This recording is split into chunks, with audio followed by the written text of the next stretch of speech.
Today we're going to be talking about David Freese and how great of a baseball player he is and just how amazing he was on the field and how he's going to go down in the record books. And now we're going to take this and throw it in the garbage because that's what David Freese is. He's a garbage player. He got lucky.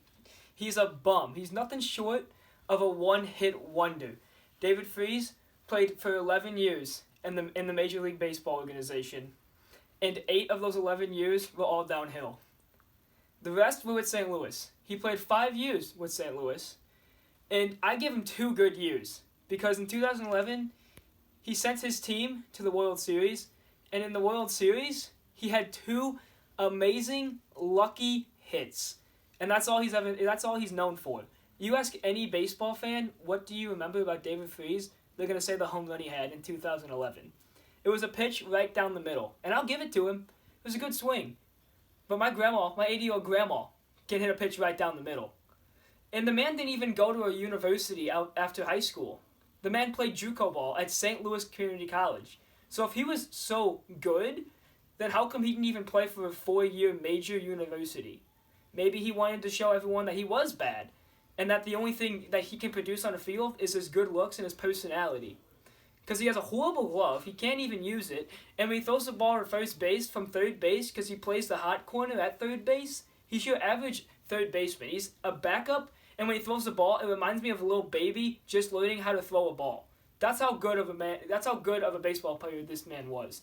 And after the Cardinal fans started to fall in love with him in St. Louis, after all the fame, after the World Series, everything, after he was such an MVP, the Cardinals traded him away. And you hate to see it, but that's where he belongs. And like I said, the rest of his season was all downhill. The only ups he had was the World Series. And in that game, Game 6 was the game he had his heroics in.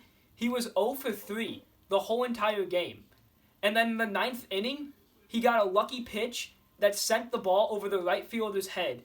And he just became known as just the MVP. And everyone knew he was going to do something big in the 11th inning when he stepped up and walked off the game. And he just, like I said, he would have been 0 for 3. He ended up going 2 for 5. If extra innings didn't even happen, we wouldn't even be talking about this right now. But that's what David Freese is. He's clutch. He reminds me of a kid who's just learning to play baseball. He has a chance to win the game, and he hits the ball. That's what David Freese is. David Freese is no hero. A hero is someone who has a statue in front of the stadium. And these Cardinal fans saying that he's a hero is just quite wrong. David Freese is nothing short of a bum. David Freese belongs nowhere. That's why he already retired from baseball, because he probably figured out himself that he was not a good baseball player. And all these fans in St. Louis just loving him is just not right. Because all he did for the team was give you 1 World Series, and it didn't even come off of his bat. 1 game came off of his bat. In Game 7, the man got benched. He started the game, and then they pulled him. He didn't even get to finish the game out with the Cardinals. He had to watch the ending on the bench. So David Freese, if you're happy about that, man, then good for you. Good for you. In baseball, you had 2 good hits that led your team to the World Series. After that, the rest 8 years, you did nothing. And if you really want to be known as Mr. David Human, which is your nickname, I don't even know. Don't even get me started on how ugly that nickname is. Then good for you, David. I'm happy that you think you had a great baseball career, and the only thing you ever did was hit a home run.